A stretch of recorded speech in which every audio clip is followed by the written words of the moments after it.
오늘은 단재 강세 4482년, 배달 4358년, 양력 9월 28일, 음력 8월 초일에 이 시간은 9월 넷째 주 일요일 경일경배 시간입니다. 이번 주에 한백음께서 주신 말씀은 마음은 죄를 빌어라 라는 말씀입니다.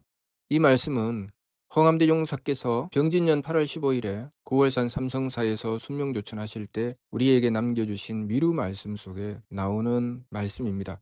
원도 이외 기죄, 원도로서 그 죄를 뉘우치라는 말씀이죠. 미루 말씀 속에 우리의 몸, 또 우리의 뜻, 우리의 마음에 대한 부분을 말씀하셨습니다. 1, 2 안정, 치궁, 우리의 몸은 바로잡아 안정되게 하라는 말씀, 그리고 1, 2 청직 지조, 그 뜻은 맑고 곱게 하라는 말씀, 그리고 원도 이외 기죄, 원도로서 그 죄를 뉘우치라는 말씀. 이 말씀을 통해서 우리가 마음가짐을 어떻게 가지며 생각은 어떻게 하며 우리의 행위는 어떻게 해야 되는지를 분명히 밝혀주셨습니다. 우리가 항상 도리를 지키고 예의범죄를 갖추어 나가는 것은 우리의 몸을 안정되게 하기 위해서 그렇게 하는 것이죠. 우리의 몸을 안정되게 한다는 것은 몸가짐을 바로 한다는 뜻이죠. 그리고 우리의 생각은 청직, 깨끗하고 곱게 하라는 말씀이었습니다.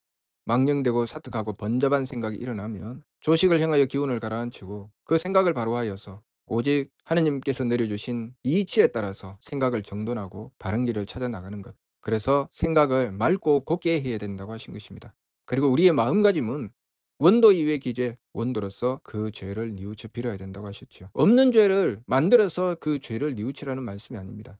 우리의 삶을 돌아보고 우리가 하루에 행하여 나가는 삶 속에도 많은 부분에 하느님께 빌어야 될 부분들이 있습니다. 그렇게 하느님을 향하여 우리의 어긋나고 잘못된 마음가짐, 생각, 행위들을 가지고 하느님께 비는 것. 우리의 마음가짐은 항상 그렇게 원더러서 죄를 뉘우치는 그 마음가짐을 가져야 된다는 것이죠. 내가 누군가를 상대할 때 내가 가지는 마음, 저 사람은 착한가? 저 사람은 악한가? 또 내가 삶을 살아가면서 만나게 되는 일들을 대하면서 이 일은 옳은가? 이 일은 그른가? 여러 가지 상황들을 만나게 됩니다. 그 상황을 만났을 때 우리는 어떤 마음가짐을 가져야 하나? 그들을 심판해야 되나? 그들을 비난해야 되나? 그들을 욕해야 되나? 그들을 모르는 척 외면해야 되나? 우리의 마음가짐은 원도로서 그 죄를 뉘우치라고 하셨죠. 이 부분을 몸소 실천하신 것이 순명 3절을 남기시고 순명조천하신 것이죠. 그때 홍암대종사께서 바라보시는 세상은 죄악이 들끓는 세상이었습니다.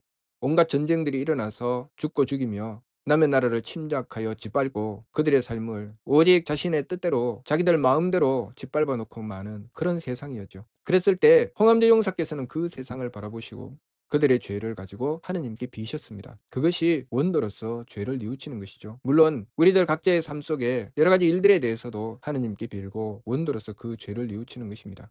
대대로 우리의 선조들께서 하늘에 제를 지내고 정성 들이셨던 것, 마을마다 동제를 지니며 하느님께 정성 들이셨던 것은 물론 복을 기원하기도 하였지만 그 복을 기원하는 근본은 우리의 죄를 뉘우쳐 빌므로써 하느님께서 내리시는 복을 온전히 받고자 한 것이죠. 그래서 우리가 원더로서 죄를 뉘우쳐 빈다고 하는 것은 복을 받는 길입니다. 우리가 왜 복을 받지 못할까? 그 이유는 간단하지요. 착하지 못하기 때문입니다. 그래서 착한 길로 나가는 것이 바로 원더로서 죄를 뉘우쳐 비는 것이죠. 원더로서 죄를 뉘우쳐 빌 때 우리의 마음은 착해집니다. 원더로서 그 죄를 뉘우쳐 비는 자가 마음이 악해질 수가 없죠. 그러나 그 죄를 상대에게 물으면 우리의 마음은 악해지죠. 그래서 원더로서 죄를 빌라고 하신 것입니다. 그것은 마치 까마귀가 주둥이가 긴 물병에 물이 담겨 있는데 그 물이 차오르지 않아서 도무지 먹을 수가 없기 때문에 돌을 하나씩 그 병에다가 집어넣죠. 그렇게 돌을 집어넣어서 그 물이 그 병목까지 올라올 때까지 계속 집어넣죠. 그래서 돌을 충분히 집어넣고 나면 그 물이 차올라서 먹을 수 있게 되는 것처럼 우리가 정성 들인다고 하는 것, 원도한다고 하는 것은 마치 그와 같지요. 어찌 보면 우리가 하느님을 모시고 정성 들이며 내 속에서 하느님께 비는 것이 마치 병에 돌을 채우는 것처럼 어찌 보면 쓸데없는 짓을 하는 것처럼 보일 수도 있습니다. 그것으로 무엇이 이루어지나? 그것으로 얻을 수 있는 것이 무엇인가? 그 물을 얻을 때까지는 쓸데없는 짓처럼 보이죠. 왜 돌을 저 병에다 집어넣지? 무엇 때문에? 그 깊은 뜻을 알지 못하면 이해할 수가 없습니다. 그러나 나중에 돌을 충분히 채워넣고 그 물이 병목까지 올라온 뒤에라야 비로소 왜 그렇게 돌을 채워 넣는지 알게 되죠. 돌을 채워 넣은 이유는 그렇게 해야 물을 구할 수 있기 때문이죠.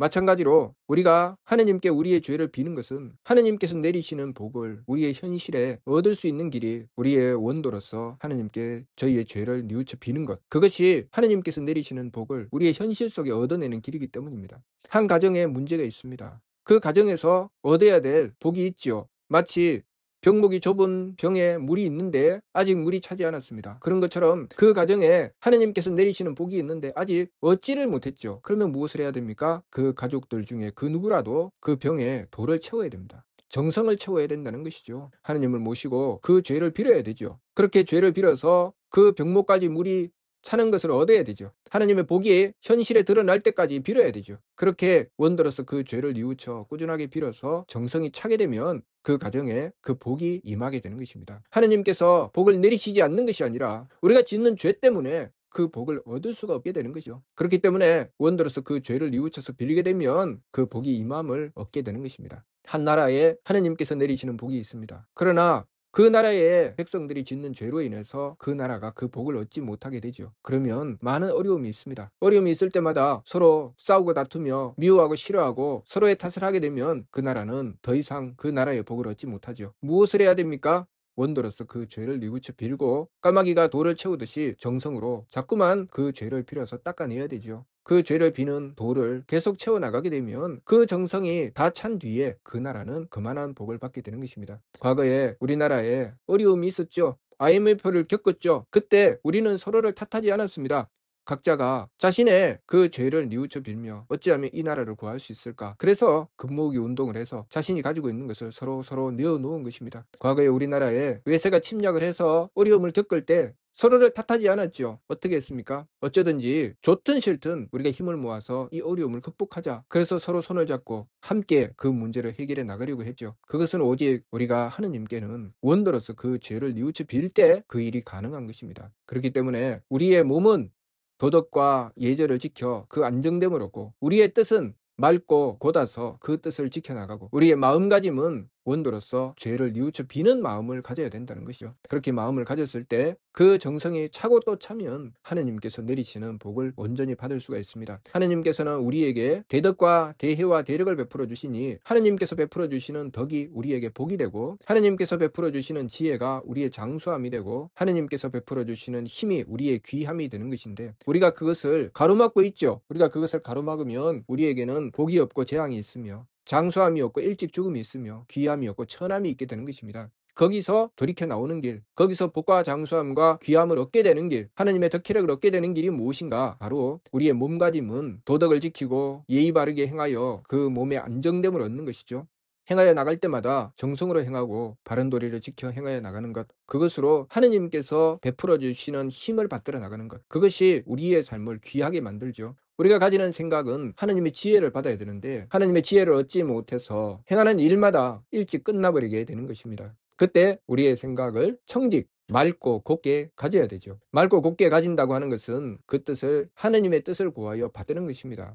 이 생각 저 생각으로 상대를 미워하고 탓하며 온갖 망령되고 사특한 생각으로 그 생각을 번잡하게 하는 것이 아니라 내가 지켜야 될 도리가 무엇인가, 하느님의 뜻이 무엇인가를 찾고 그 길로 나가는 것이죠. 그래서 일이 청직지조라고 하신 것입니다. 또한 우리가 가지는 마음가짐은 하느님께서 베풀어 주시는 덕을 받들어야 되기 때문에 그 덕이 우리에게 내려질 때 우리의 삶은 복되게 되는 것이고 그 덕을 가로막는 것이 우리가 마음으로 짓는 죄입니다. 우리가 마음가짐을 가질 때 이 사람 저 사람 탓하고 미워하고 싫어하며 그 책임을 남에게 전가시키는 것, 한 가정의 복이 하느님께서 내려주실 때 그 복을 가로막는 것은 그 가정에서 서로를 탓하며 그 병에 정성이라는 돌을 채우지 않는 것이죠. 그 마음가짐을 원도로서 뉘우쳐 빌지 않는 것이죠. 그렇기 때문에 그 마음가짐은 원도로서 한명께 빌고 정성 들여 나갔을 때 그 정성이 채워지면 그 가정에 복이 임하게 되는 것입니다. 그렇게 우리의 마음가짐, 우리의 생각, 우리의 행위를 바로잡아 나가며 하느님께서 내리시는 덕과 지혜와 힘을 받들 수 있게 되었을 때 우리의 삶은 복되고 장수하며 귀하게 되는 것입니다. 그것이 가정에 임하게 되면 그 가정이 복되고 그 가정이 길이 가문이 지켜져서 장수하게 되고 그 가정이 항상 경사가 넘쳐서 귀하게 되는 것입니다. 그것이 각 개인의 삶에 이르게 되면 그 개인의 삶은 그 마음의 평화가 있게 되고 또 그 생각이 항상 바로잡혀서 지혜롭게 되고 또한 그 행위가 늘 정성스러워 유능하게 되는 것입니다.